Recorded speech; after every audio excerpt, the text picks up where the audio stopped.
Drink beer. Think beer. You're listening to Brew Bloods.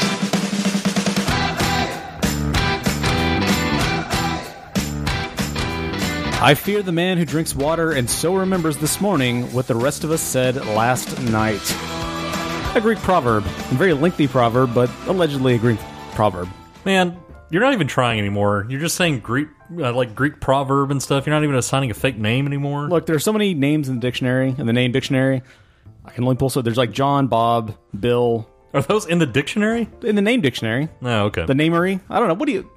The namery, yes. The namery, yes. There's only so many names. There's John, Bob, and Bill, and Dustin, and Mark. And that's it. That's it? That's it. Don't we have a guy named something else on the other show? No. Oh, okay. He doesn't exist. He's also named Bill. Of course, that show doesn't exist either. That show doesn't exist either. Right. Welcome to episode 72 of Brew Bloods, where we sometimes think beer, we sometimes drink beer. Today we're going to try to do both. We almost always drink it. Almost. We sometimes don't think it. But one thing we should think about today is well, we're in the month of National Go Hog Wild - Eat Country Ham Month.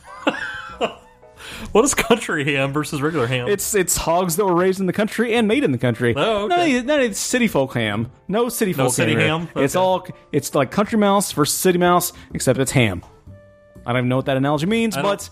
I was going to say, I can't really quantify those two things. So it's basically Eat Country Ham Month. I am the guy that knows things, and I can't quantify those two things. If I'm eating country ham in the city, am I still celebrating Country Ham Month, or must I go out to the country to eat country ham? Well, I don't know. What if you eat at a Cracker Barrel and have ham there? But we don't know that that's country ham. It's kind of like eating country ham in the city. I think that's probably third world ham that they probably raised in some... tiny ass pen. We're not attesting to the quality. We're just saying if it's country or city. But what does country ham mean? Does that mean countryside ham that has to be produced in the countryside? Or does it mean there's a country quality to the ham?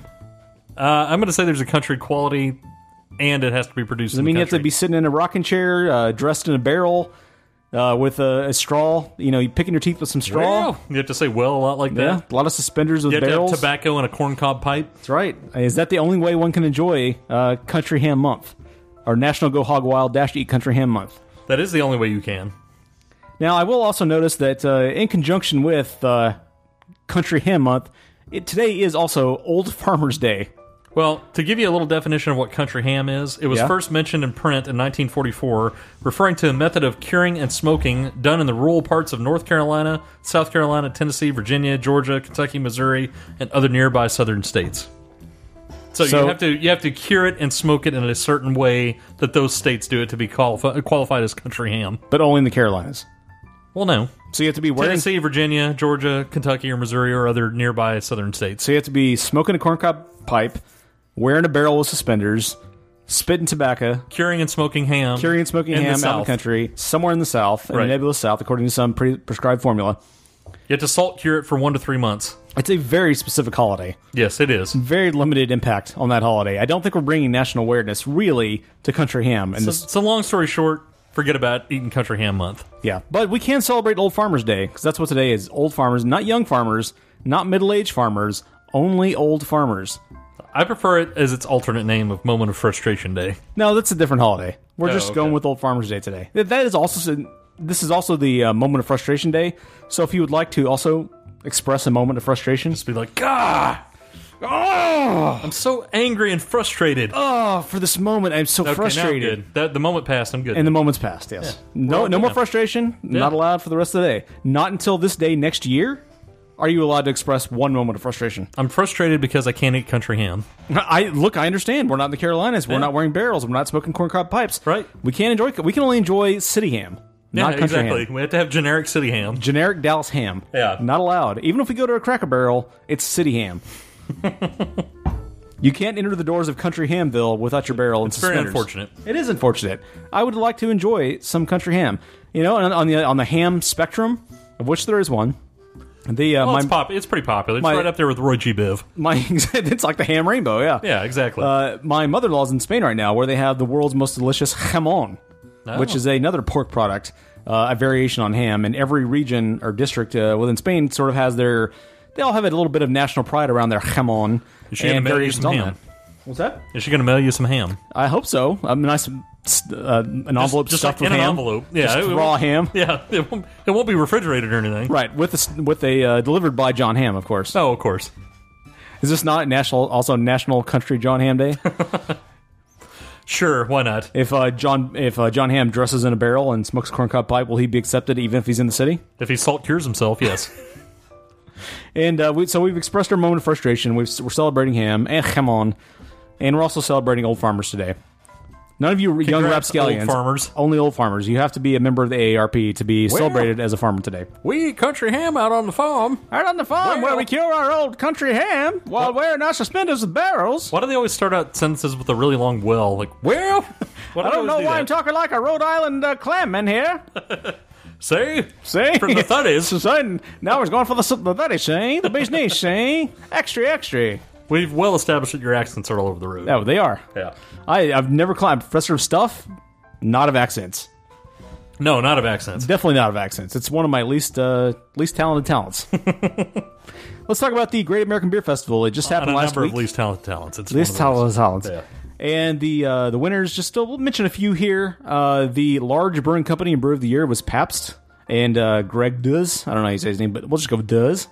The mid-sized brewing company and brew of the year was Fatheads Brewery, and Matt Cole, I guess, is the brewer. Do they also produce those things that you stick up on the wall of NFL players and stuff? Yes, of sportsman players. Yeah. Oh, okay. Small brewing company was Uber Brew, and Uber Crew. Very small brewing... The same people that bring you the Uber car? Exactly. And Uber Copter. Very small brewing company of the year. It goes to Brown Truck Brewery and Team Brown Truck. The brew pub of the year and the large brew pub of the year goes to the Austin Beer Garden and Brewing, headed by Amos Swifty Kim. And Swifty? Yes, Swifty. Interesting. It's an awesome name. Awesome, great name. It really is. And it's not in quotes. I'm assuming that's his legal name. Yeah, it's Swifty. That's pretty cool. Some other notables here. With a lot of our local guys didn't make it this year. Petticoats is one in the past. Some others. Panther Island, which I can't say I've ever had a Panther Island beer yet. They took the gold in the Pro-Am for the Just Right, a rye beer. Interestingly, under the pumpkin and squash beer category, nobody got silver or gold, and they didn't even bother to mention the bronze.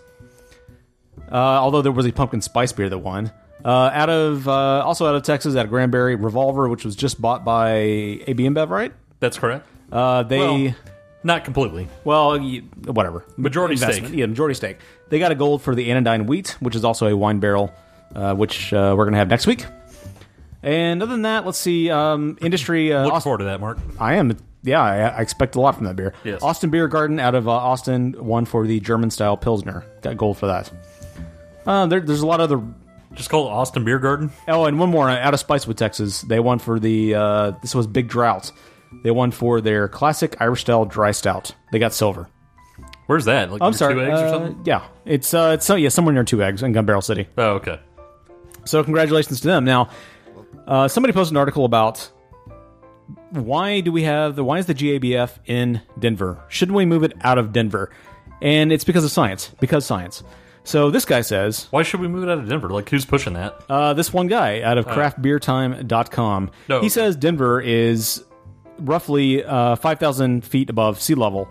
And because of the higher altitude, you get less oxygen in your blood, which actually reduces your taste and odor receptors and makes it less sensitive. And it also allows the mucus in your nasal cavities to expand, making it harder to taste. And also, humidity is really low in the Denver area. It's typically 32% or below 3 out of 4 days of the week, which will dry out your mouth and nose, lowering your sense of taste even further. 3 out of 4 days of the week. Well, that's the measurement he used. Oh, okay. He didn't go with 5 out of 7 or 6 out of 7. He just said, okay. According to craftbeer.time.com's week, they only have a 4-day week. I was gonna say I don't know. I know I just sit around eating country ham, but yeah. I thought there were 7 days a week. I thought so too, but apparently up in Denver, you only have 4 days a week. Okay, fair enough. And they said all this combines to dehydrate you, much like having a bad cold. Foods taste less sweet and less salty, and because of this, beer cannot be fully enjoyed as it should be. So this obviously, as according to this guy, he thinks it has a negative effect on the beer judges when they're trying to sample approximately 7,300 beers every GABF. Can we really rely on their judgments about beer when they have such not great conditions, optimal tasting conditions? Like, I would think if according to this guy, somebody should be down at on the beach in Puerto Rico, right, where it's like 140% humidity, and you're at sea level. That seems like where we should be having GABF. Maybe they should move to Dallas. We're still not at sea level. No, I know. We're closer, though. We're probably more optimal, yes. Yes. And we have humidity, so... Yes, we do have humidity. We have humidity, and we have lower elevation. So. Lower elevation, so we could be successful beer judges. And we are a fairly craft beer town. And we have beerish town. We have hotels. We could put you up. That's true. Set you up at the Death Star. Yeah, we do. We do have a couple of hotels. Couple of hotels. We got a couple of Hilton Garden Inns for you. We have a Motel 6. That's true. We have an Econo Lodge on 75. We could set you up at a Best Western. Right. It's one that hadn't been renovated since 1984, but we can still set you up there. And we have many motels that you can pay by the hour if you'd prefer. I was going to say, there's many mixed-use hotels over there in certain mixed areas use. of town. That's about the best descriptor you can put on it. Right. Mixed use. Like a mixed-use development. This is like a PG-rated show. That's as far as I can go. Mixed use. Pay by the hour, yeah. So other news is, and I think you've directly experienced this, Goose Island has decided that they are going to start pasteurizing at least the Bourbon County beers. That is a good call. They said for the first time in their 28-year history, Goose Island will pasteurize their beer. The decision was made because 4 out of the 6 Bourbon County beers in 2015 developed, they said, only off flavors. Yeah, right. Because of unwanted bacteria. Dustin, you directly experienced these unwanted flavors. Yeah, I was going to say, it's off flavors that also give you exploding diarrhea. Yeah. And didn't you projectile vomit too, didn't you? That was mostly what it was. It actually wasn't diarrhea. But coming out all 3 ends, basically. Yeah, it was a lot of vomit. It was like a really bad number 3. Yeah, exactly. They're going to use a technique called flash pasteurization, not starring Grant Gustin from The Flash, unfortunately, but it involves them... You don't know that. I don't know that. That's true. He could be the brewmaster. They will heat the beer to about 160 degrees Fahrenheit for 30 seconds and then cool it rapidly. And they claim that this will not affect the taste. And they have no plans outside the Bourbon County right now to pasteurize other Goose Island beers. Well, they also haven't had a problem outside of this one that I know of. True. I don't hear a lot of people getting sick on Goose Island IPA or anything. Yeah, they said they've upped their standards this year for quality control, and they're trying more advanced detection techniques. So this year they will be releasing for 2016 the Proprietor's Bourbon County Stout, which is made with chipotle peppers and cocoa nibs. Cocoa nibs. The Bourbon County Coffee Stout, made with a Costa Rican bean called Flecha Roja. The Bourbon County Barley Wine, which will be aged in second-use barrels that had bourbon before, and finally the traditional Bourbon County Stout. Doesn't sound like a bad lineup. So let's hope this year that you are projectile vomiting once again. You're going for maybe a number 4. Maybe you're bleeding out your eyes also. Well, it sounds like they're going to prevent that, so I apologize. You're not going to be able to experience that. Well, what if I just find some bacteria that I introduced? Maybe some black plague? You just have bacteria laying around that you can find. Maybe some anthrax. Is that a bacteria? I don't know. I don't think so. Whatever will cause you to bleed from the eyes, that's what I have in stock. I have to kick it up a notch every year. I have a vault of diseases, and I have a disease vault. Is that what a number 4 is? Yeah, it's coming out all 3 ends, and then you're bleeding from the eyes. Go for a number 5. You're also going through the nose. No, so Proprietors is in Scotch barrels. Yes. Okay, no, Proprietors in bourbon barrels. That says down at the bottom. Well, it says in the section I'm looking at... No further information was available about the version of Proprietors aged in Scotch barrels, so they're going to do a version of that. Oh, okay. A version. All right. Well, the primary Proprietors is in bourbon barrels. Okay. Well, the other one will be that one where, like the rare last year where you have to, win a lottery to get it. So, after the last year's experience, do you plan to stand in line again? No, I didn't really stand in line last time. We went to Market and we stood in line. Yeah, remember? We got one there. Yeah, that's true. We got one. But, there is a local Kroger that tends to have plenty of these that you just go. I mean, there's not a place that has it. It doesn't exist. Yeah. It's gone. It's a black hole. It's gone. You'll never know about it. Doesn't exist. Yeah, that's true. I don't know that I guess I've gotten like you, where I'm not as much into beer hunting mode anymore. Yeah. If I manage to get my hands on it, okay. But no big whoop if I don't. Yeah, there's only a few that I ever care about doing that with, and I don't know that this one falls in that category. I don't know that I'm even going to go hunting for Pumpkinator this year. Yeah. I love Pumpkinator, but I don't, unless I'm sure we'll be able to find it at some spot that may or may not exist, but I'm not going to go hunting for it. Yeah, fair enough. And even to the point with KBS, I don't know that I'll go hunting for that either when it comes out. Yeah, well, there's not a whole lot of need for hunting. I mean, you know where it is now, so you can just go by and grab one whenever it comes out, and that's it. It's not a big deal. Good point. But no, I have never stood in line for any beer, and I don't plan on doing that in the future. Except for the one that you did stand in line for at Market last year. Well, that wasn't really. That was a little different. You can't claim. Don't be a Trump here and claim when you did things. You can't claim you didn't do happened. it. Never said that. Never stood in line for beer. Never stood. Can't prove it. Show me where you're getting this. Even though I said grab him by the hops, it's not what I said. Not what I said. Right. Okay, that one time with you made me do it, but other than that, I've never done it. No, one time you grabbed me by the hops. Oh, yeah, that too. That's a separate thing. All right, well, this week we are taking on a new brewery to us. Not a new brewery to most of the country, but that's Boulevard Brewing Company out of Kansas City. They're not really that new to us. Missouri.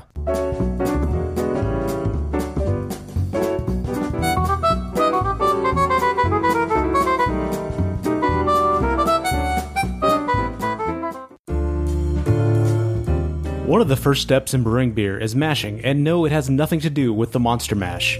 Mashing is the process by which we create wort, aka the sweet liquid that will become beer in the future. Simply put, mashing is the process of combining water and malt and bringing it to a boil to convert complex starches in the grain into simple sugars that the yeast will later go family style on during the fermentation process to produce alcohol. Mashing begins with water, and water chemistry can make a world of difference in taste, but also in the type of beer you want to make. Calcium and pH are essential to beer, and brewers often alter the water chemistry to make it just right. Water is brought to a boil inside a mash tun, which is simply a large vessel used for making the mash. When the water reaches the boiling point, malt is stirred into the mash tun via milled grains, and the liquid is brought back up to a boil for at least 60 minutes. During the next hour, grain enzymes will activate and break down the grain starches into fermentable sugars and non-fermentable carbohydrates that will add body, head retention, color, flavor, and other characteristics to the resulting beer. Brewers also add hops and other adjuncts during this time to add aroma, bitterness, and other flavors. After mashing is done, the next step is lautering to produce the wort, but that's for another time.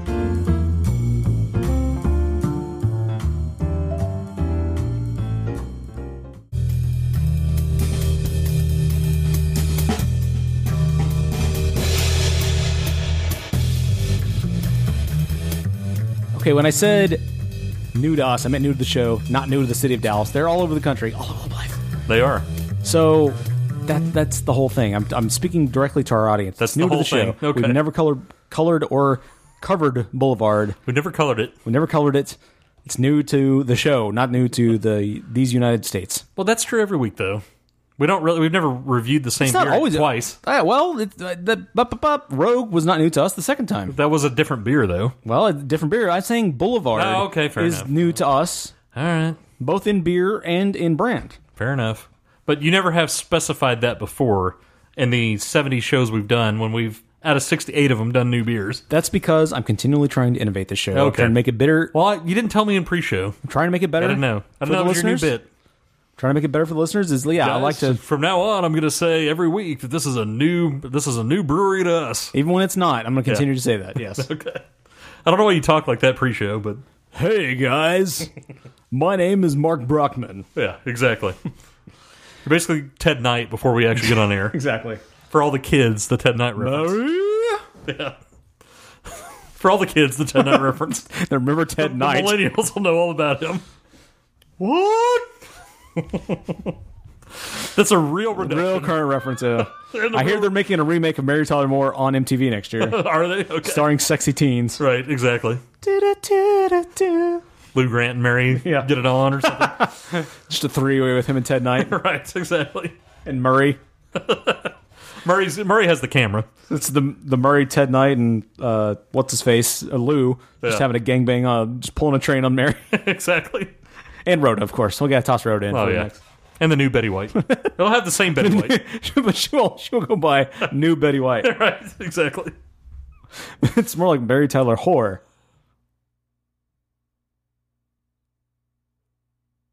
So out of the Boulevard beers, Mark, what's the first one you had experience with?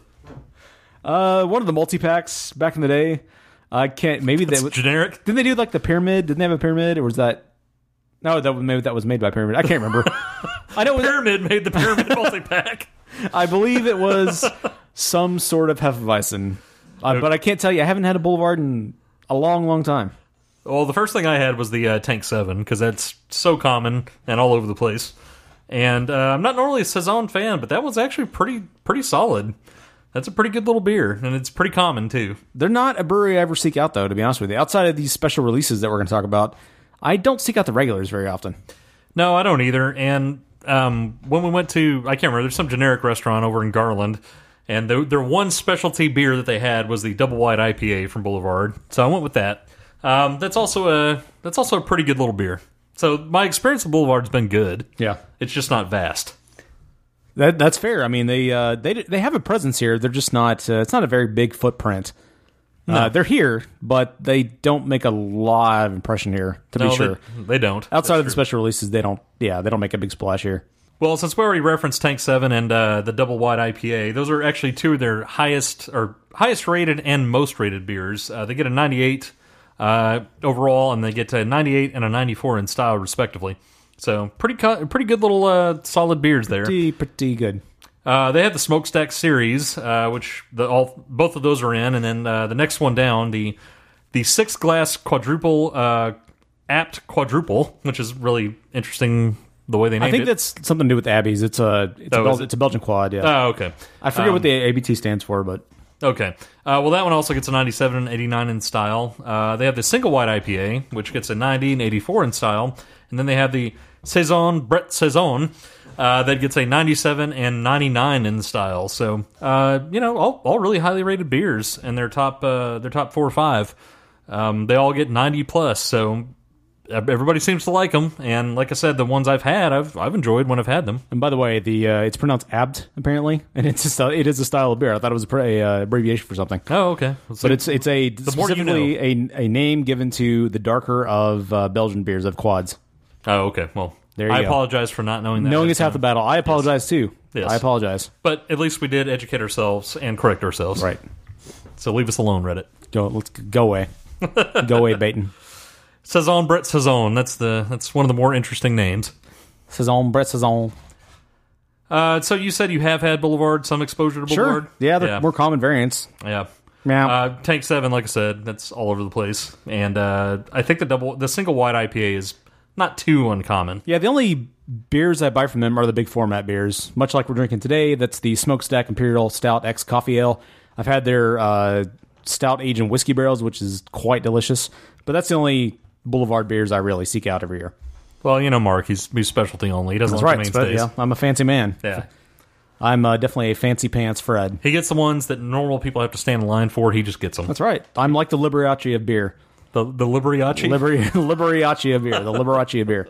I dress just like him. I get plastic surgery like him. That's true. But only when I go get beer. He just swishes up to the front and gets his beer and walks out. He doesn't care if there's a line. And I play piano, and he'll just slap you across the face if you get in his way. If I see a young man in line, I take him for my lover. Well, yeah, that's common. And we drink fancy beers together. You split a Smokehouse series ale with him. And then I'm done with him. Away with you. Smokestack, excuse me. I need a new young man and more plastic surgery. I'll find him in my next beer line that I switch ahead of. Give me a bigger butt chin. More mirrors on my clothing. Exactly. So the Smokestack Imperial Stout X Coffee Ale comes in at 11% ABV with 63 IBU. Should be served in a shaker. Should be served in a shaker. The description is the first edition. He's already drank one of these ahead of time. This is 2015, by the way. I think this beer has gone common now, so I can't drink anything after this year.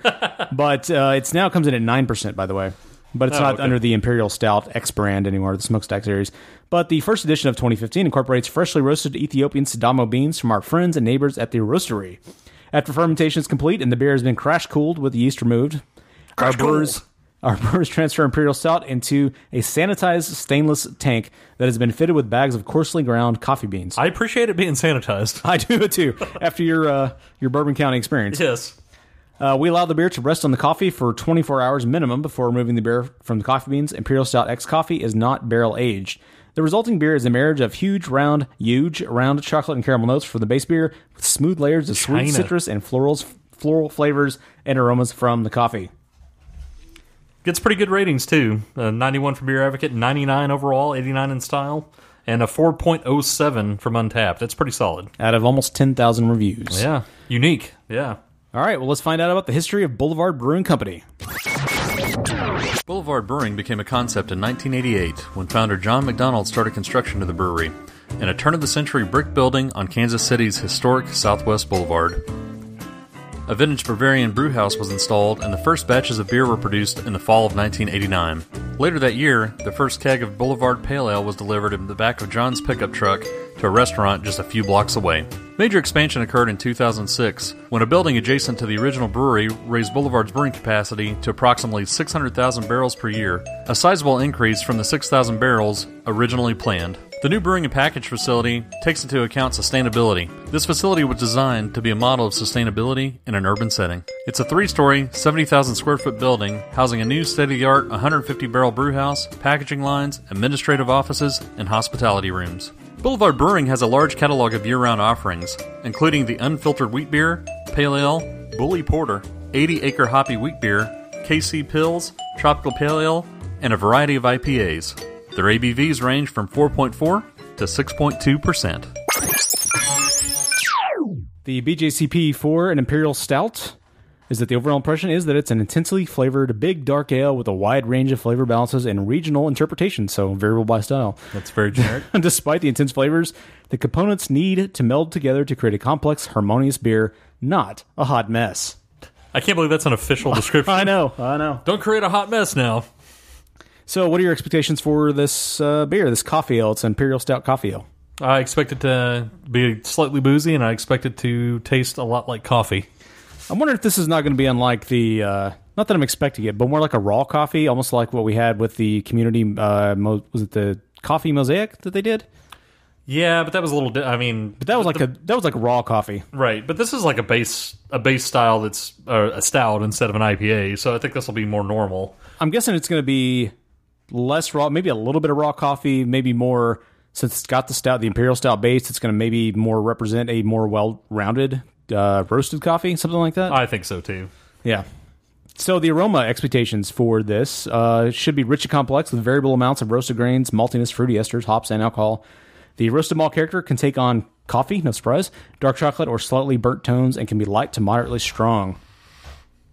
Man, to me, this doesn't have much aroma at all. Not as strong as one would expect. It's there, but it's. You gotta kind of search for it a little bit.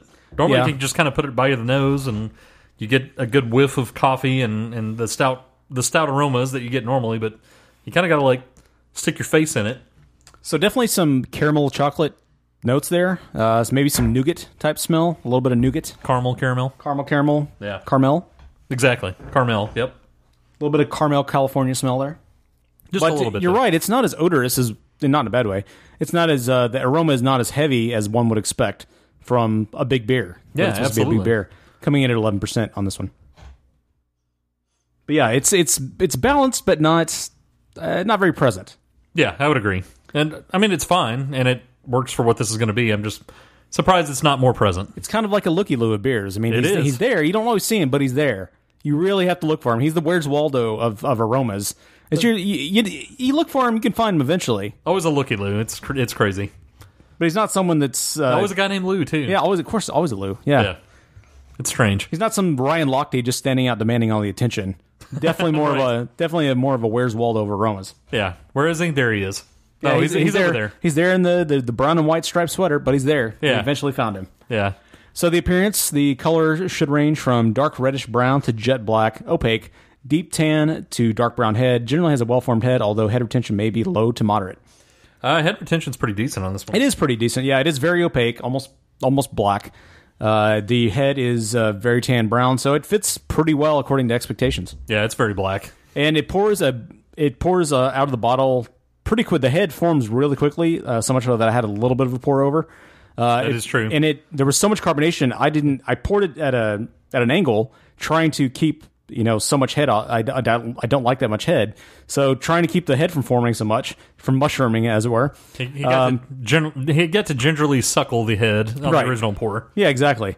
But I don't like a nice mushroom head, so I tried to pour it at an angle, but it still exploded just all over my countertop. But that did allow him to suckle more. Yeah, the mushroom head exploded all over the place. Right. But it did retain decent in a shaker glass, which is the recommended glass for this. Flavor should be rich, deep, and complex, and frequently quite intense, with variable amounts of roasted malt grains, maltiness, fruity esters, hop bitterness, and flavor, and with alcohol medium to aggressively high. And alcohol with medium to aggressively high bitterness. So I guess we get to taste it, huh? Balance and intensity can be affected by aging. We don't just have to talk about it and We think can now taste it. Although it does say drink beer, then think beer. That's what our intro guy says. I thought it was think beer, drink beer. I think our intro guy says it's the other No, way. I think you're wrong. No, I'm pretty sure. So, coffee-wise, that is one of the more coffee-esque beers that I've ever had. Yeah, the coffee is really heavy in that. Now, it has been aged for a year, but the coffee is very strong. It's a 2015 beer. Been aging. It's obviously now we're now in 2016. Are we? Aging for over a year now. Since the original brewery, it's maybe even been as much as 2 years at this point. But heavy coffee flavor. Wow. Maybe more than just about any other coffee beer I've ever had. Gosh, yeah, that's really, really heavy. It's not the burnt coffee taste either, which is nice. I mean, it's not quite as smooth as I would normally like on the coffee front, but it's really not bad. It doesn't have like that Starbucks bitterness to it. No, it's a lot. It has some espresso-esque qualities to it. Yeah. It's not, you're right, it doesn't have the acidic burnt toasty ends of a typical Starbucks drink, which they almost always have in their coffee, burnt. That's also Mark's band on the weekends, Burnt Toasty End. That's right. My punk band, the Burnt Toasty End. Exactly. Covering all Wayne Newton. Right. Exactly. That's really weird. The Burnt Toasty Ends. But they do a punk version of it, though. Yeah. Dankeschön! But yeah, it's aromatic, it's well-rounded, it's fizzy. I really like the mouthfeel on this, that it's like a carbonated coffee. Yeah, and the coffee's definitely dominant front to back. Mm-hmm. Like, there's not like you get some coffee here, then you get some other notes here. Like, it's mostly coffee all the way through. And I should have mentioned the mouthfeel on this. The expectations are full to very full-bodied and chewy with a velvety, luscious texture. You really should have mentioned that. I don't know that I say velvety because it's not that smooth because the carbonation just, kind of offsets the velvety flavor. Yeah. But I think the carbonation overtakes the velveteer. Velveteer? Is that the like velveteer. Is that like the Rocketeer's cousin? Yes. The Scarlet Pumpernickel. Except he just sits around in velvet. I mean... He's the really lame offshoot. The velveteer? Yeah. He's not near as intriguing. I'll save you eventually once I get out of my velvet couch. That's why they didn't make a movie of it. I'm ensconced by velvet. I can't quite simply pull myself out of it, don't you see? He doesn't even care. He's just happy sitting in velvet. He's just constantly ensconced, yes. Right. Yeah, and my tongue is not ensconced in velvet here. I notice more of the carbonation than being ensconced in velveteer. Right. Yeah, I would agree with that. There's a little bit of notes in there of, I don't know, maybe a little chocolatey note, which a lot of that comes from stouts. I mean, that's expected. Maybe a little bit of vanilla. But the coffee is so dominant. So luxurious. Exactly. But it is well-rounded. Like, it's got a good finish to it. It's sweet without being... With a little bit of bitterness, like you might get from an espresso. Carbonated without being biting. Alcohol is very well masked in this beer. It's very well masked, and it's pleasant front to back too. Like, there's not like a lingering nasty flavor. I mean, it seems to go down fairly smooth. It's not velvety like you said. It's not a velveteer. Yeah, but it is pretty smooth and pretty. The taste doesn't linger in a bad way, which sometimes can happen with coffee drinks, especially. Yeah, sometimes you get that real just bitter end of things, the nasty end of things, and get the punk band flavor. Yeah, exactly. The burnt ends of the coffee. That's not this. Yeah, for sure. This is not Starbucks coffee that's been sitting in a pot for 3 hours. Yeah, or like, I don't know, something at a car dealership or something. They made at 8 a.m. and you're there at 5 p.m. It's the same pot. The coffee that comes out of a vending machine, right? Exactly. At a hospital. Yeah, where you get the little packet that has sweet and low and generic sugar in it, or even worse. When you go to a hotel room and they have just the little single cup pot with the Folgers that you put in there. Right. And they give you the powdered creamer. It's not that. It's like the opposite of that. Thankfully. I think that still might be the worst coffee I've ever had is at various hotel rooms. Sure. Most recently at the Windstar that we went to in Oklahoma. That was some terrible coffee. Well, in fairness, you had to stay in the poor man's area. Well, true. We didn't get your luxurious tower. Right. We didn't get your Velveteer coffee. Right. And you had up in there in the VIP coffee. tower. It was the same coffee, and it was just as bad. Pretty bad little stuff. Pretty bad little coffee. How did anybody ever proclaim that Folgers was the best part of waking up? I don't know. They were proclaimed, apparently. It's the worst part of waking up. I might just never wake up again if that's all I had to drink. I don't want those crystals. Yeah. No, none of those flavor crystals in my mouth. Exactly. So, mouthfeel, it is a very full-bodied beer. It's a full-bodied lady for sure. Yes. It's the opposite of thin. I guess chewy might be the best word for it. It's like a couple of well-plumped mattresses in your mouth. Grippage from a Merle, like we mentioned before. Exactly. Yeah. Always applies. Yeah. Chewy it is. It's a beer with curves, that's for sure. Oh, that's very true. Man, it fills your mouth, but then it's also not overwhelming. I don't know if that makes any sense, but I mean, you get a real flavor burst, but then it goes away. And there's like maybe a little lingering coffee, but it's not too much and it's not bad. But it lingers in it, like you said, lingers very well. It's actually a really good aftertaste. It reminds you somewhat of like cold pressed coffee. Yeah, I agree.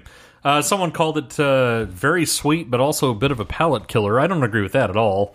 I don't think it's very sweet, and then I also don't think it's a palate killer. It's sweet, but not as sweet as some of the dessert beers we've had. Very sweet seems extreme. I wouldn't say very sweet. It's not quite a dessert beer. It's almost there. It's almost dipping its toes into that category. Someone also said full body carb sweet, whatever that means, with slight coffee and slight warming feeling. I don't know what beer they tasted because slight is not correct at all. Well, keep in mind they may have had a more fresh bottle than we did. We've aged this for a year. This was March 26th of this year. Well, screw me then. So it was newer than this one, but still. Right. Yeah. So I mean, yeah, the coffee definitely overtakes the entire thing. Yeah, it's a very full-bodied beer for sure. Big brew. Big brew. So ratings. Dustin. Yes. Oh, ratings. Okay. That's your name. Thank you. I had forgotten. Yeah, this is a pretty good little beer. I enjoyed it quite a lot. Coffee ales or coffee stouts in general are not. It's not a style I go for too often, but I definitely don't think it's down there with like a lager or a Belgian or something like that. Oh, I hope not. It's definitely it's a good flavor and something I enjoy when I get it. It's just not one I reach for very often. You reach around it. Yeah, I do. I reach around it for an IPA instead. You give it a reach around. Whenever, my arm knocks it off and I have to pay for it, and then I suckle it off of the floor at the beer store. Just little bits of broken glass going down your throat. Yeah, I mean, that does give it a little coppery taste. But, other than that, I do tend to like these. And I don't know why I don't get them more. I know you're a big fan of them in general, or the style. It's probably something I could reach out and drink a little bit more often. But stouts and porters tend to be heavier, and I like the lighter beers, but that's just a whole side note. This one, I have had plenty of coffee stouts, even having said that, and this one is one of the more coffee-esque coffee stouts, like we mentioned before. If you don't like this flavor of coffee, this Ethiopian brand coffee that they use in this, you're going to hate this beer. If you're not a coffee fan, I don't know why you'd reach for coffee stout anyway, but some of them are a little more subtle. This one, you got to be a coffee fan, I think, to enjoy this at all. Oh, yeah. It's like coffee ice cream. If you don't enjoy coffee so much that you can enjoy coffee ice cream, you're probably not going to enjoy this. Yeah, absolutely. So, that being said, I think it's a pretty good little beer. The alcohol is well masked, so if you're just looking for coffee taste and you love that and you guzzle this, you could probably get in trouble with this pretty high ABV beer because you're not going to notice how boozy it is. It's interesting because it's in a category I don't enjoy as much generally, but I think it actually nails it better than a lot of these do. So I'm going to have to say for style and just for the beer itself, I'm going to have to give this a 4.75 out of 5. This is the most true coffee tasting coffee stout I think I've ever had. It's one so much, though, that I think our pal Travis the Viking, who's a coffee connoisseur, I think he might actually enjoy this beer. Yeah, I would agree. And he is a coffee connoisseur. For sure, of the highest order. I think the name I'm going to give to this beer is Hello. Excuse me, miss. There seems to be a mistake. I believe I ordered the large cappuccino. Hello! And precisely, I mean, it's like you order the tiny cup of coffee, and there you go. It's Hello. It's very big and bold. Is it hello? It's a hello. We've referenced Ted Knight, and we've referenced So I Married an Axe Murderer. So this is all for the kids. This episode's all for the kids. This is playing with young demo. You're 18. I think that movie came out in 1994. I think so. Yeah, this episode is playing very well with the 18 to 24 demo. Oh, yeah. Our prime demo. Yeah, it's a very full-bodied beer. It's got curves in all the right places. I love me some coffee every morning. This reminds me more of Mark is all about full body too. Oh yeah, I love a big body. More curves, the better. A big old bubble butt. Curves in all the wrong places. Yeah. Fat bottom girls. Yep. Yes, it's a fat bottom girl in my mouth. Which he's had a few times. Oh yeah, and a fat bottom guy once in a while. Well, you know, on that they could get mixed in. Who knows? Well, when you're celebrating the old farmers, there's so many coming in and out. A man could mix in. Who knows? Well, look, old farmers often aren't the most healthy individuals. So that's true. But you still want to put their bottom in your mouth for some reason. Yeah, it's exactly. really strange. Fat bottom guys, you make my rockin' world go round. But it reminds me a lot of some really good cold pressed coffee, just on the sweeter end. It's like the Starbucks, the ones that come in the can, you know, the cold press whatever, but without the burned edge to it. It's got that milky quality to it as well. You drink in the can? Yeah, the ones that you drink in the can. Sure. It's got a nice carbonated edge to it, which is nice, without being biting or acidic. And I love how big the coffee flavors have become. Now, I haven't had this beer prior to this bottle, so I can't say if the coffee flavors were as present in the fresh off the line. I'm guessing they probably weren't. I was expecting a more acidic, more maybe fresh coffee flavor, given that it didn't have, even... We don't do research, so just say whatever you thought it was. Yeah, exactly. But it wasn't. No, they can't get this fresh off the line from 2015. So just say it wasn't more present. It wasn't more present. Yeah. So it's nice to see. It's nice to see that it wasn't the more the fresh coffee flavor. It was a nice, well-rounded, full-bodied, curves in all the right and wrong places type of beer. So I'm going to give this fat bottom farmer beer. It's a nice fat bottom farmer. So I'm going to give this beer. I'm also going to go with a 4.75 out of 5. Nice. Giving us a final score of 4.75 out of 5. Well, thanks for listening to another episode of Brew Bloods. Thanks for listening. Thanks for all your support. If you're not subscribed to the show, you should. Why are you not subscribed? It costs you nothing. Just make sure you get our dumb show every single week. Just subscribe. Just go to brewbloods.net. There's all the links to subscribe to the show there, as well as if you don't know how to do that for some reason, there's a guide there that tells you how. If you like the show, you might like our other show called The Break Room. Found all the links at breakroom.tv. It's more adult, less sophisticated. It may or may not be around. Who knows? If sophisticated could be applied to the show, it's less than that. Go out. Leave us a review on iTunes. It would help other people find us. We'd really appreciate it as well. Check us out on the social networks, Tumblr, Instagram, Facebook, and Twitter, sometimes the Snapchats. If you have any feedback on the show, you can email us at brewbloodsshow@gmail.com, or you can call us at 469-573-BEER. That's 469-573-2337. Do we gram at all? Did you say that? Yeah, we gram. Oh, okay. Yeah, we gram. Every week we gram. We means Mark does. Yeah, it means I take care of all the socials. Yeah, exactly. I gram. Otherwise, I just count on everyone subscribing. I don't gram hard. I gram lightly with the beers, but yes. You all gave right. up on peach, right? Oh, yeah. I gave up on peach after like 2 seconds of using it. It's the worst interface of all time. Fair enough. It's even worse than GeoCities. That is saying something. Again, appealing to the 18 and the 24. Hey, millennials. Remember GeoCities? No. Maybe Lycos? No, you don't? Okay. Or the Yahoo directory? Next week, we'll talk Windows 3.1. Maybe your CompuServe ID, which was like 30 digits long? Man. All right, we'll catch you guys all the next modern week. tech references. Maybe next week we'll appeal to the millennials. For Dustin, I'm Mark. For Mark, I'm Dustin. Probst.